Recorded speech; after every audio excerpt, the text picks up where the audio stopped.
ایک دفعہ کا ذکر ہے کہ کارخانے کا مالک بہت ہی مغرور اور غصے والا تھا۔ وہ جب بھی کسی مزدور سے بات کرتا تو یا تو اسے ڈانٹنے کے لیے یا پھر کوئی ضروری معلومات مہیا کرنے کے لیے ہی بات کرتا تھا۔ سب مزدور اس سے بات کرتے گھبراتے تھے۔ پھر ایک نیا مزدور مل میں آیا۔ اس نے جب مالک کے بارے میں یہ باتیں سنی تو اس سے رہا نہیں گیا۔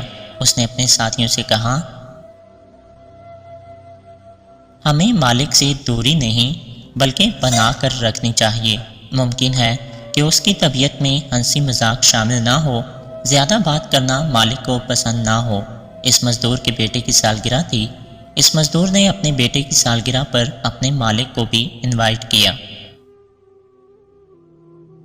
مگر مالک نہیں آیا۔ دوسرے دن مزدور مالک کے پاس گیا، دروازہ بجا کر اندر آنے کی اجازت لی اور بہت ہی خوش اخلاقی سے کہا، کل آپ میرے بچے کی سالگرہ پر نہیں آئے، اس لیے میں آپ کے لیے کچھ لایا ہوں۔ مالک نے سنجیدگی سے مزدور کو دیکھا اور بولا، مجھے کسی چیز کی ضرورت نہیں، تمہیں کچھ چاہیے تو بولو اور ذرا جلدی کرو، مجھے کسی کام سے جانا ہے۔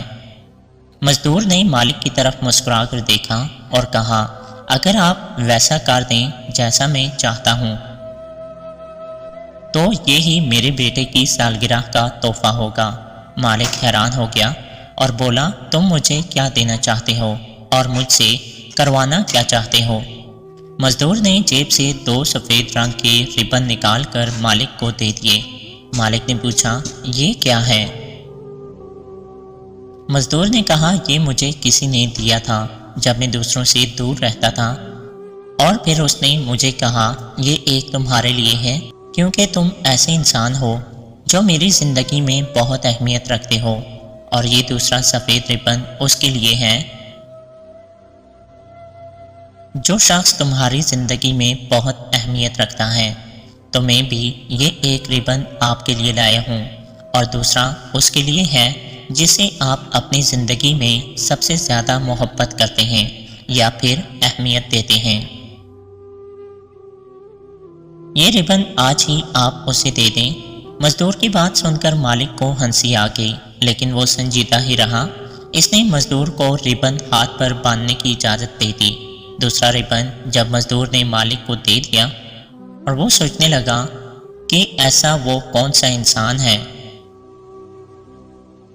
جسے وہ سب سے زیادہ اہمیت دیتا ہے، یہاں تک کہ کام کا وقت ختم ہو گیا اور وہ واپس گھر جا رہا تھا تو راستے میں اسے اپنے بیٹے کا خیال آیا، جسے وہ اپنی زندگی کے گزر جانے کے بعد مصروف ہونے کی وجہ سے بہت کم وقت دیتا تھا۔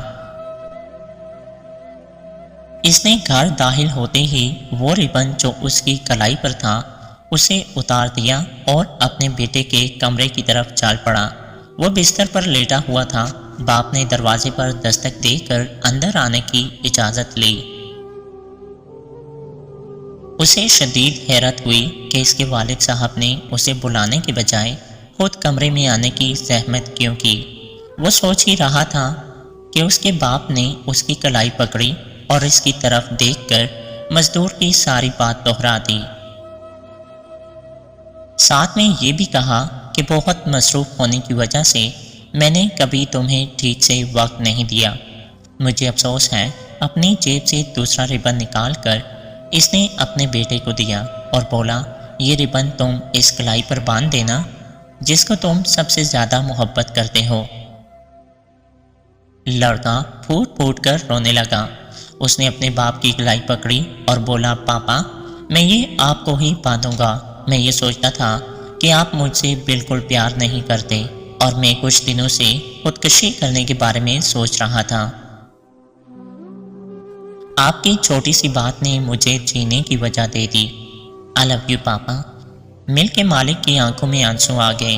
اس نے اپنے بیٹے کو اپنے سینے سے لگا لیا۔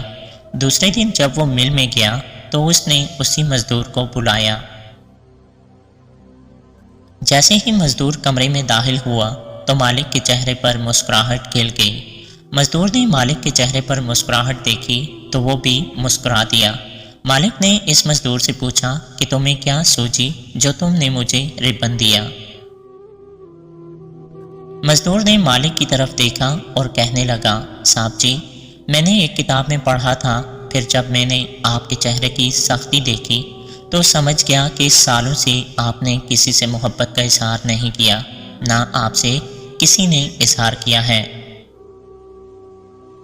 مالک، محبت کا اظہار انتہائی ضروری ہے۔ دوستو، آپ کی زندگی میں بہت سے لوگ شامل ہوتے ہیں۔ ہر وہ شخص آپ کی زندگی میں قدم رکھتا ہے، اس کے آنے کا کوئی نہ کوئی سبب ضرور ہوتا ہے۔ کوئی آپ کو محبت کرنا سکھا دیتا ہے تو کوئی محبت نبھانا سکھا دیتا ہے۔ مالک، محبت کا اظہار انتہائی ضروری ہے، اس لیے جیسے آپ چاہتے ہیں ان سے اظہار محبت کرتے رہا کریں۔ اظہار محبت کے بعد آپ کی بہن، بیٹی، بیوی اور آپ کی اولاد کے آپ وہ مسائل سنیں گے جو وہ بیچارے کبھی آپ سے نہیں کہہ پائے۔ رشتوں کی عادت یا فقط ایک رویہ سمجھ کر مت گزاریں۔ یقین جانیں، ایسا کرنے سے نہ فقط آپ کے گھر سکون اور خیر و برکت ہوگی، بلکہ آپ جب پرسکون حالت میں گھر سے باہر قدم رکھیں گے تو آپ لوگوں کے لیے باعث سے خیر ہوں گے۔ ایک عورت کہنے لگی، خدا کی قسم، ہم ایک سانس نہ لے سکیں گے اس ماحول میں۔ یہاں مرد اپنی فیملی کے لیے خود کو قربان کر دیتا ہے۔ جتنا شوہر کماتا ہے اس پر خوش رہو، پیسہ ہی سب کچھ نہیں ہوتا۔ خدا کی قسم، مجھے بڑی گاڑیوں اور اے سی والے محل میں وہ سکون نہیں ملا جو سکون مجھے شوہر کا سر دبانے میں آتا ہے، جو سکون شوہر کی پسند کا کھانا بنانے میں آتا ہے۔ ایک بزرگ کہنے لگے، نیک عورت اور بے تحاشا دولت صرف 3 چیزوں سے ملتی ہے۔ نمبر 1، محنت کرنے سے، نمبر 2، اللہ کی عبادت کرنے سے، اور نمبر 3، نظر جھکا کے چلنے سے۔ بعض لوگ بس یہ سوچ سوچ کر پریشان رہتے ہیں کہ اللہ پاک نے فلاں شخص کو اتنی دولت کیوں دی۔ جانتے ہو انسان کسے کہتے ہیں؟